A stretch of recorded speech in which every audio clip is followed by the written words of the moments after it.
আসসালামু আলাইকুম সম্মানিত দর্শক। তাহলে কি গোপালগঞ্জ থেকে আওয়ামী লীগের ফিরে আসার গল্প শুরু হলো? এ বিষয়ে আলোচনা করার জন্য ক্যামেরার সামনে আসলাম। দেখেন, গোপালগঞ্জের পুরো বিষয়টা সম্পর্কে আমরা সবাই জানি, দেখছি লাইভ ভিডিও, বিভিন্ন সংবাদে, এবং বর্তমান পর্যন্ত কারফিউ সেখানে বিদ্যমান আছে। কারফিউ বলতে কি বুঝি আমরা? কারফিউ হলো যে কোনো অঞ্চলে যদি জনগণ রাস্তায় নামে, যদি কোনো উগ্র সংগঠন বা উগ্রবাদী কোনো একটা গোষ্ঠী রাস্তায় নামে, সেটার জন্য কারফিউ দরকার হয় না 140 দ্বারা, বা সেখানে যেহেতু সশস্ত্র বাহিনী আছে তারা কয়েক ঘন্টার মধ্যে সেটাকে একটা শান্ত পরিবেশে রূপান্তরিত করতে পারেন। কিন্তু কারফিউ দেখেন, গত 16ই জুলাই সন্ধ্যা 8টা থেকে পরের দিন এখন পর্যন্ত কারফিউ বিদ্যমান। তাহলে আপনি ভাবেন তো কয়েক ঘন্টা কারফিউ চলতেছে। এটার মানে স্পষ্ট যে গোপালগঞ্জের সাধারণ মানুষ, গণমানুষ রাজপথে নামছিল, এবং সেই জন্যে কারফিউ এখনও বিদ্যমান। এখন আওয়ামী লীগের ফিরে আসার গল্প কি সেখান থেকে শুরু হলো? বাংলাদেশের বড় বড় রাজনৈতিকবিদ, রাজনীতি বিশ্লেষক, তাদের কথা শুনলাম। তাদের কথার মধ্যে যে বিষয়টা ফুটে উঠলো যে আওয়ামী লীগ মানে গত 16ই জুলাইয়ের আগ পর্যন্ত, অর্থাৎ এনসিপির নেতারা যখন ঘোষণা দিল যে মার্চ টু গোপালগঞ্জ, তারা গোপালগঞ্জে গেলেন 16 তারিখ। সেই 16 তারিখের আগ পর্যন্ত আওয়ামী লীগের কর্মকাণ্ড যেভাবে ছিল, সোশ্যাল মিডিয়া ভিত্তিক ছিল, তারপরে বাংলাদেশের বিভিন্ন জায়গায় ঝটিকা মিছিল ছিল। এইভাবে যদি চলতে থাকো তাহলে 15-20 বছর লেগে যেত। এটা স্বাভাবিক বিষয়, কারণ পরিপূর্ণভাবে আওয়ামী লীগ ফ্রন্ট পেজে আসা, রাজনীতি, বাংলাদেশের রাজনৈতিক ময়দানে রাজনীতি করা অনেক সময়ের ব্যাপার ছিল। কিন্তু 16 তারিখে যে ঘটনাটা ঘটে গেল, সেটা হতে পারে যে আওয়ামী লীগকে একটা স্পেস করে দেওয়া, হতে পারে যে আওয়ামী লীগ যেন অতি দ্রুত ঘুরে উঠতে পারে সেটার একটা সুযোগ করে দেওয়া, অথবা হতে পারে যে নতুন রাজনৈতিক দলের ব্যর্থতা, অথবা হতে পারে যে সরকারের ব্যর্থতা, যে এখন গোপালগঞ্জে মার্চ করার দরকার নেই, তারপরে তারা করছেন। যে কোনো কারণবশতই হোক গোপালগঞ্জে তারা গেছেন এবং গোপালগঞ্জে ঘটনাটা ঘটছে।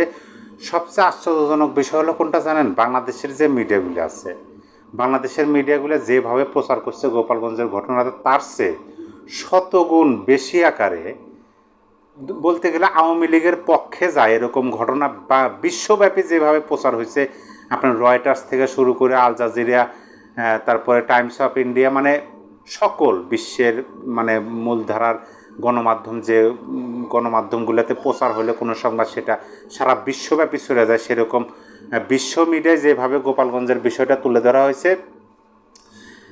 এবং আর একটা বিষয় হলো যে আমাদের পার্শ্ববর্তী দেশ ভারত, সে ভারতে আমরা জানি যে 5ই আগস্টের পরে ভারতের মিডিয়াগুলো কীভাবে ফুসে উঠছিল আওয়ামী লীগের বিষয়।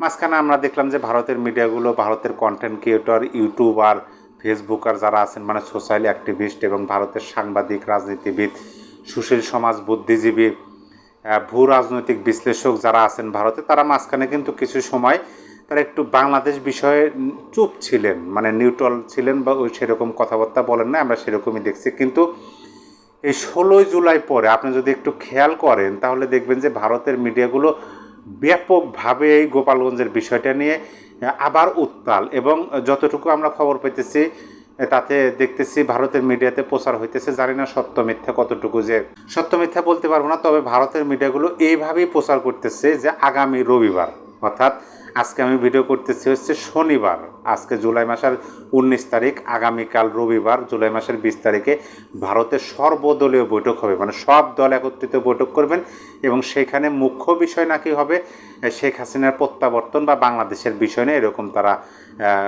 মানে মিডিয়াতে প্রচার করতেছে। মূলধারার মিডিয়া থেকে শুরু করে ইউটিউবার সবাই এই বিষয়গুলো নিয়ে প্রচার করতেছে। আর সবচেয়ে বড় বিষয় হলো কোনটা? আমরা গ্রাম বাংলায় কিন্তু এটা জানি যে নিজের বল আগে, ভাইয়ের বল পরে। এটা নিজের বল ভাইয়ের বল পরে, এটা হচ্ছে সবচেয়ে বড় কথা। গোপালগঞ্জের যে বিষয়টা আমাদের কাছে পরিলক্ষিত হলো সেটা হলো যে গোপালগঞ্জের মানুষ তথা গোপালগঞ্জের, আমরা তো জানি গোপালগঞ্জের সবাই আওয়ামী লীগ, হয়তো বা নামধারী কর্মী সবাই না, কিন্তু গোপালগঞ্জের সাধারণ মানুষ সবাই আওয়ামী লীগ। তারা আওয়ামী লীগের সমর্থক, ভোটার, বা আওয়ামী লীগকে সমর্থন অন্যান্য দলেরও আছে। কিন্তু তারা যে কাজটা করছে, আপনি ভাবেন যে বর্তমান সরকারের নিয়োগকর্তা, অর্থাৎ বর্তমান তারাই সরকারে আছেন, ক্ষমতায় আছেন, এই এনসিপির নেতারা, হাসনাত সাহেব, সাজিদ নাহিদ, পাটোয়ারি, আরও যারা আছেন তারাই তো ক্ষমতায় আছেন।